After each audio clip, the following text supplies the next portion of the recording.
Welcome साथियों, स्वागत आप सभी का। तो सुबह एक वीडियो बनाया मैंने जिसके अंदर मैंने आपको बताया था कि डॉक्यूमेंट क्या क्या चाहिए। उसके बाद भी तुम लोग इतने पैनिक हो चुके हो कि ग्रुप के अंदर काफ़ी मैसेज आ रहे हैं, कई चीज़ों की इंक्वायरी है तुम लोगों की।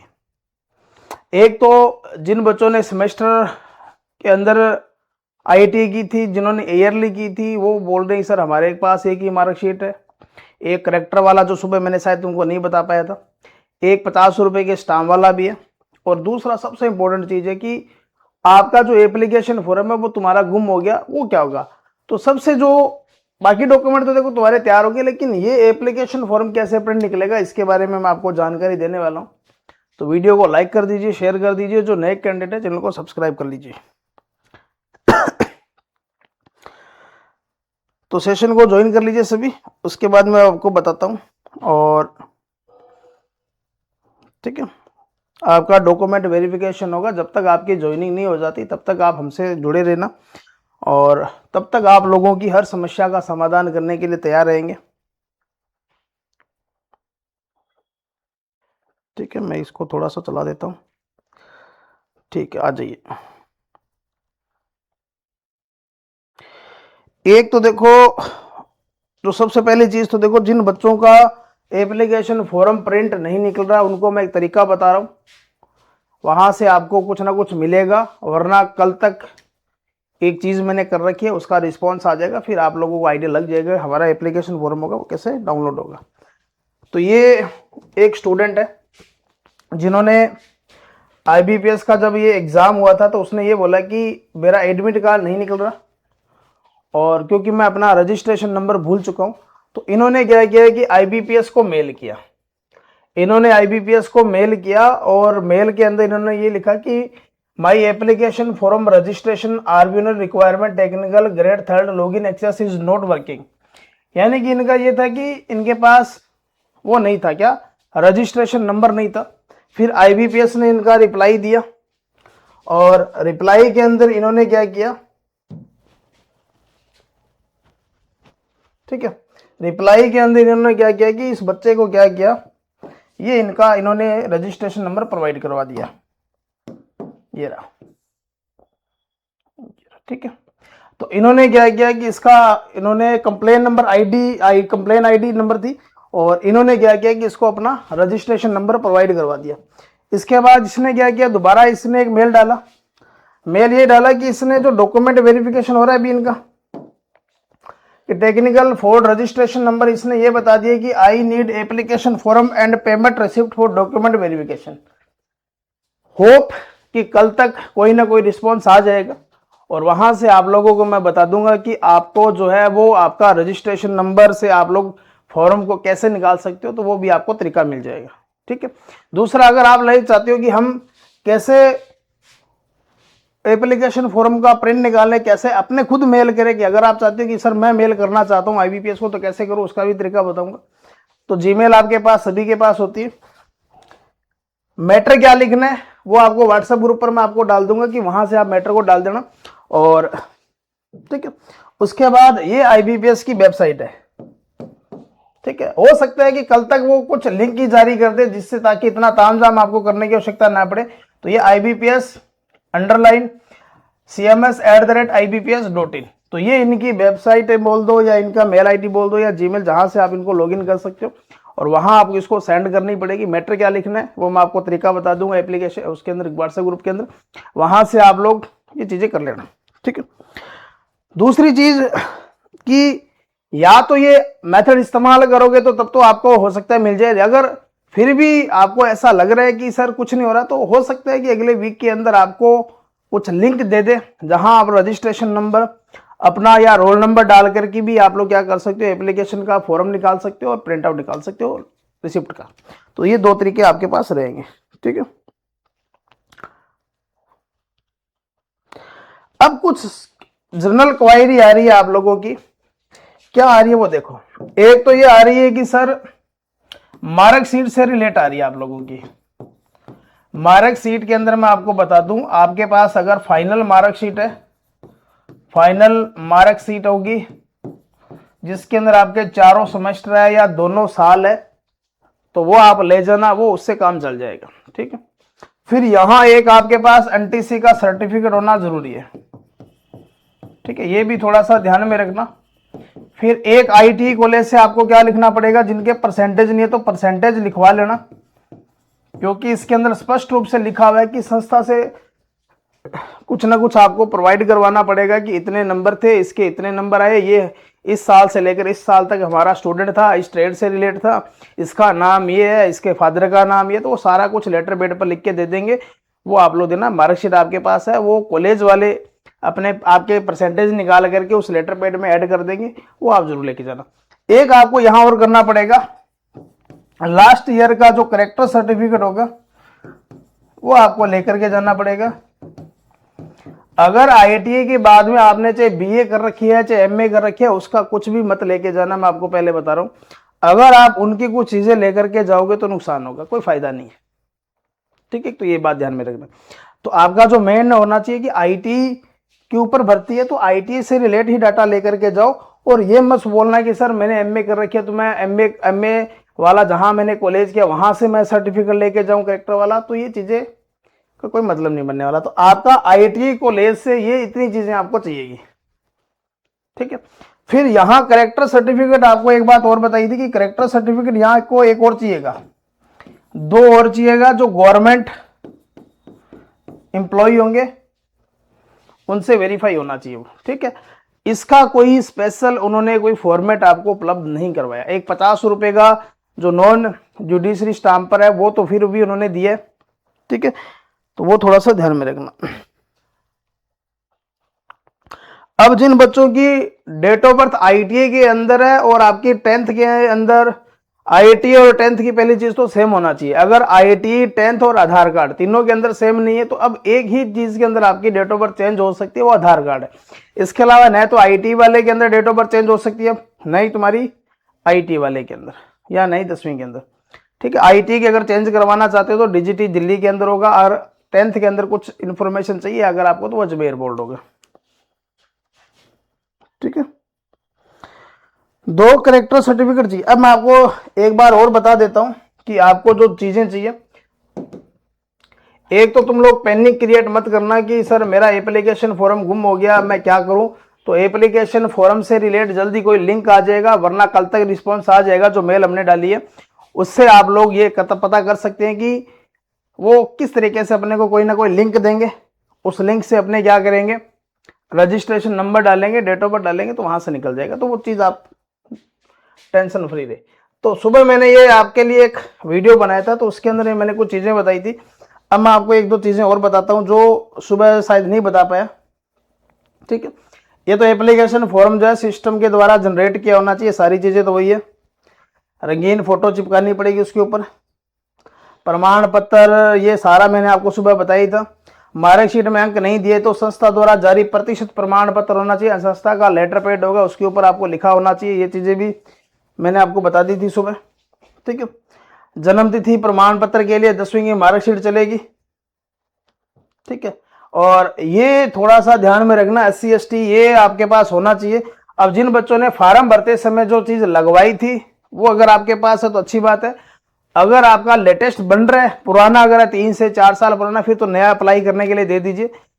1 तारीख तक भी अभी आपके पास 5-7-8 दिन पड़े हैं, तो हो सकता है उतने दिनों में बन जाए। जिनका लेट है उनका तो आराम से बन ही जाएगा, तो अप्लाई कर देना, रिस्क मत लो आप लोग। ठीक है,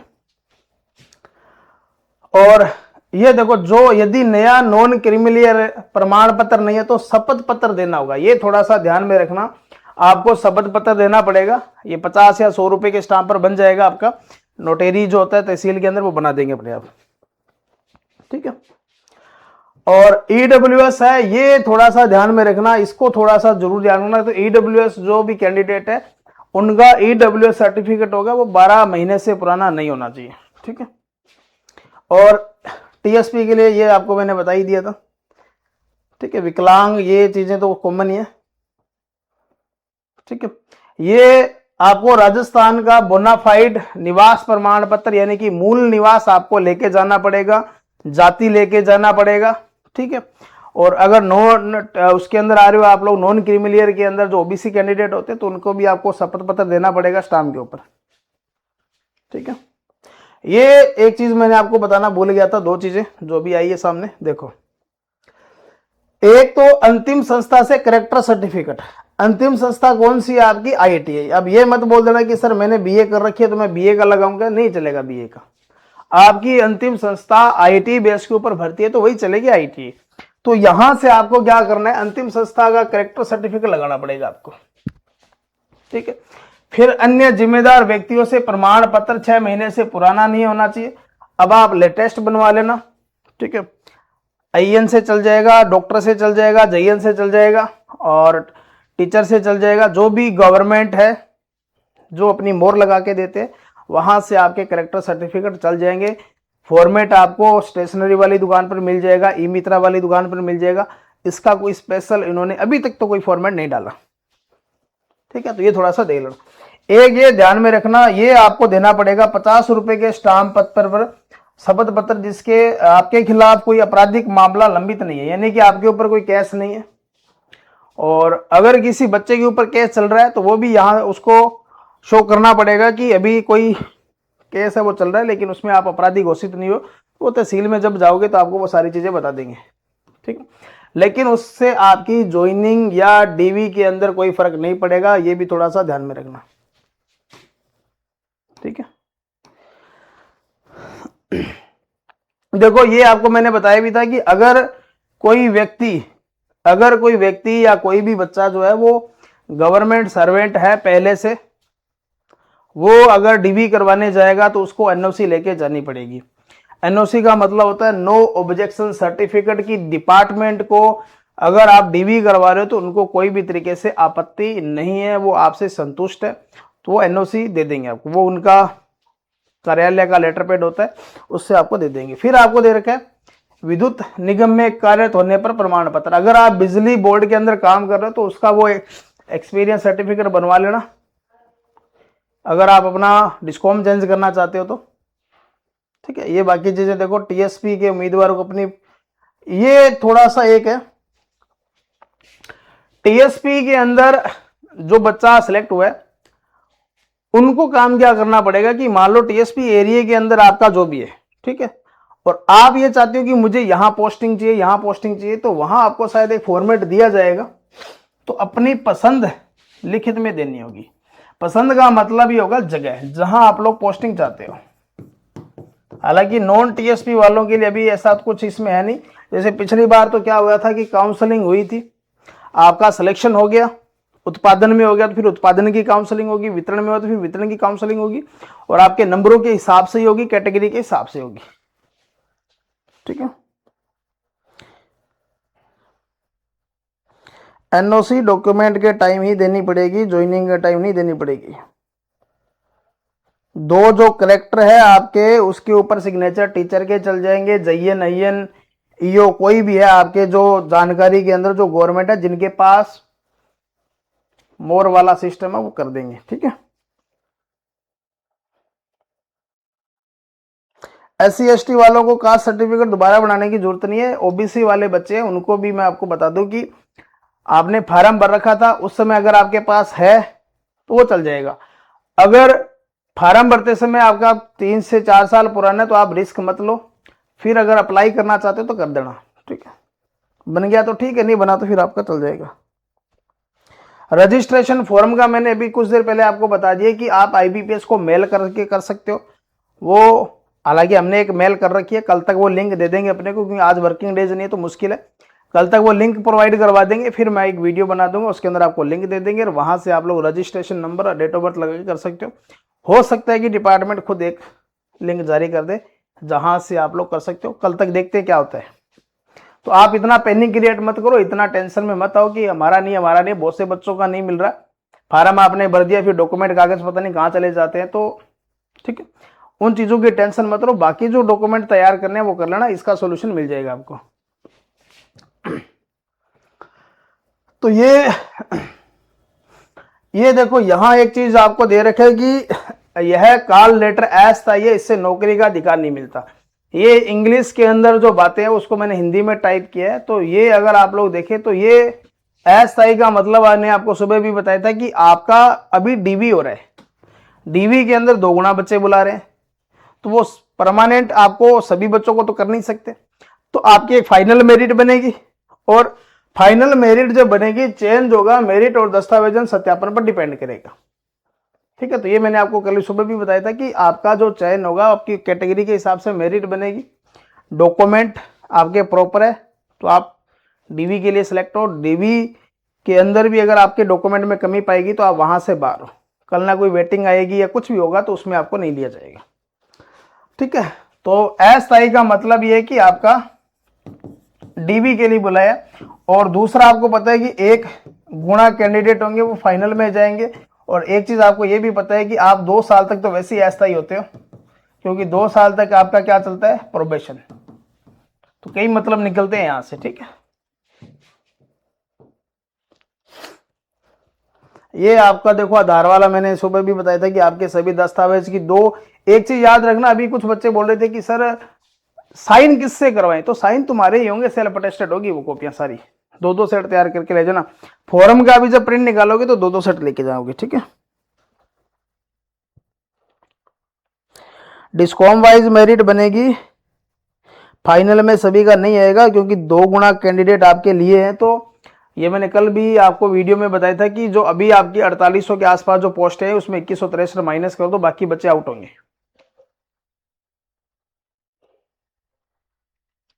आईटीआई की मार्कशीट जो होगी, जो फाइनल आपकी मार्कशीट है वो आपके पास होनी चाहिए, अगर सेमेस्टर के हिसाब से पहले दूसरे सेमेस्टर की नहीं है या तीसरे की भी नहीं है तो काम चल जाएगा, लेकिन जो लास्ट मार्कशीट होगी जिसमें आपके या तो पहले साल और दूसरे साल का डाटा होगा, या चारों सेमेस्टर का होगा, या पूरे 1 साल 2 साल की जब आईटी थी तो उसका डाटा होगा, तो वो चीजें आपके पास होनी चाहिए। ठीक है, जिसके अंदर आपकी 2 साल की पूरी डिटेल होगी।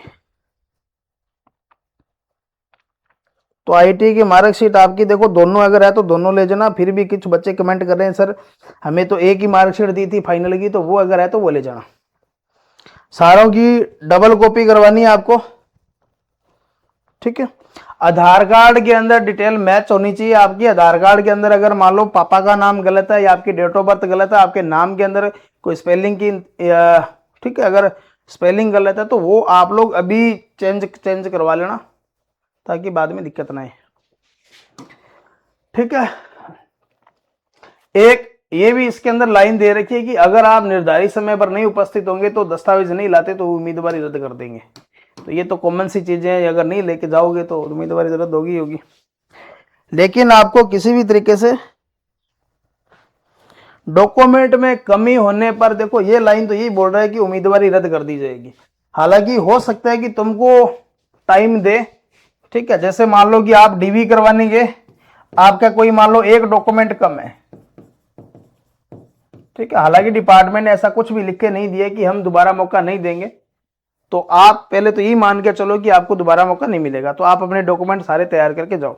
दूसरा, फिर भी बाई चांस भूले भटके अगर मान लो कोई डॉक्यूमेंट कमी रह जाती है तो पहले दिन जब डॉक्यूमेंट होगा डीवी होगा तो बच्चों का रिस्पॉन्स आ जाएगा कि उन्होंने क्या बोला है, हालांकि आपको समय देंगे जितने दिन तक। ठीक है, और उम्मीद यही है कि आपको हो सकता है समय दे दे, अगर फिर भी क्या होगा तो वो डॉक्यूमेंट जिस दिन पहले दिन डॉक्यूमेंट होगा सारी स्थिति स्पष्ट हो जाएगी कि आपको समय दे रहे हैं या नहीं दे रहे। परसेंटेज नहीं दे रखे तो वो कॉलेज से आपको लिख के दे देंगे।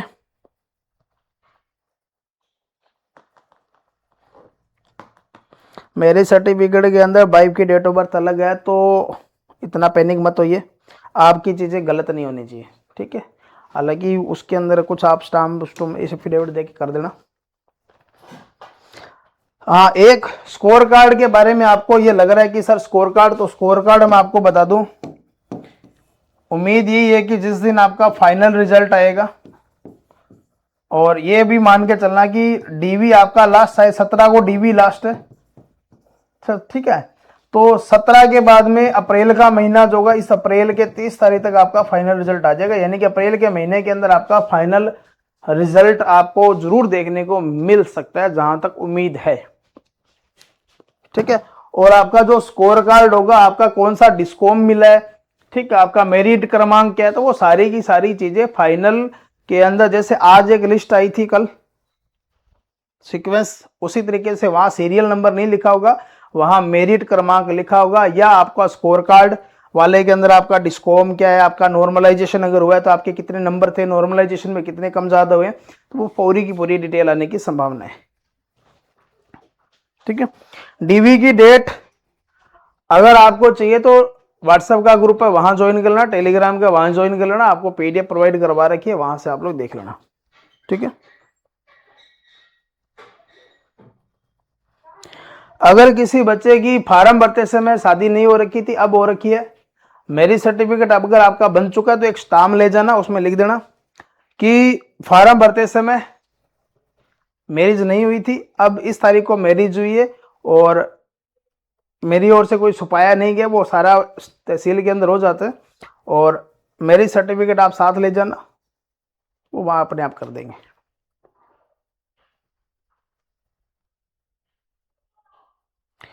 अरे कॉलेज से शपथ पत्र नहीं बनवाना, कॉलेज से आपको वो लिखवा के लेके जाना पड़ेगा कि ये बालक है, इस बच्चे का नाम ये, पिता का नाम ये, इसका रोल नंबर ये, इसने यहाँ से यहाँ तक हमारे कॉलेज में आईआईटी इस ट्रेड से की थी, इसने इतने नंबर प्राप्त किए थे, इतने में से इसका परसेंटेज इतना है, मैं उसके उज्जवल भविष्य की कामना करता हूँ, ऐसे करके वो लिखा देंगे स्टाम्प, मतलब उनकी लेटर पैड के ऊपर, वो आपको लेके जाना पड़ेगा और कुछ नहीं करना, क्योंकि इनको भी पता है कि कई जगह आपके कई जगह आपके परसेंटेज नहीं दे रखे उसके अंदर, तो इस वजह से इन्होंने इसमें एक स्थिति को स्पष्ट किया है कि अगर मेरिट परसेंटेज नहीं है ना तुम्हारे, ठीक है, हालांकि परसेंटेज का उसके अंदर तो कोई मेरिट के ऊपर तो कोई फर्क नहीं पड़ेगा, तो इसके अंदर इन्होंने लिख रखा है, देखो ये देखो, तो संस्था द्वारा जारी प्रतिशत प्रमाण पत्र, तो ये संस्था कौन सी होती है, आईटी होगी, वही तुम्हारे को देगी। ठीक है, तो ये अपना आज का सेशन था फाइनल कट ऑफ के ऊपर। देखो कल मैंने थोड़ा सा आपको हिंट दे दिया था, फाइनल कट ऑफ 1-2 दिनों के बाद एनालिसिस करके ही बना पाएंगे।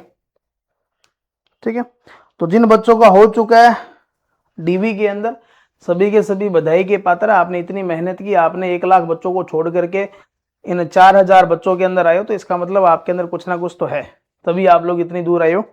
और ठीक है, जुड़े रहना, चैनल को सब्सक्राइब कर लेना, उसके साथ जो बेल आइकन है उसको प्रेस कर लेना, ताकि जो भी वीडियो है आपको ध्यान में रहे। इसके अलावा जो व्हाट्सएप ग्रुप है उसको जरूर ज्वाइन कर लेना। ठीक है, अगर किसी बच्चे के ऊपर केस चल रहा है लेकिन आप दोष सिद्ध नहीं हुए, आपके ऊपर आपराधिक मामला चल जरूर है लेकिन आप उसमें अपराधी घोषित नहीं हुए, तो आप एफिडेविट दे देना, उसके अंदर बता देना। हालांकि उसमें 50 रुपए का स्टाम्प पत्र, उसके अंदर सब कुछ लिखा जाएगा, केस नंबर क्या है, किस मामले में, वो सारा कुछ बना के दे देंगे अपने आप।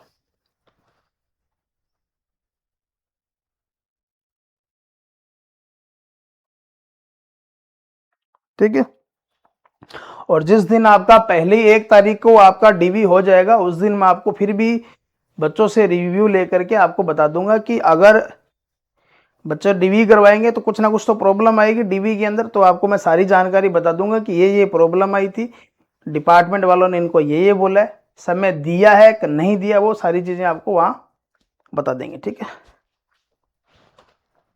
फीस की रसीद अलग से नहीं चाहिए, जो यहाँ आपका है उसके अंदर भी मिल जाएगा। जब वो फार्म आप लोग डाउनलोड करेंगे तो उसके अंदर फीस की रिसिप्ट लास्ट के अंदर आई होगी कि 500 रुपये जमा करवाए या 1000 रुपये जमा करवाए, कितना है जो भी फीस है उसकी आ जाएगी। ठीक है,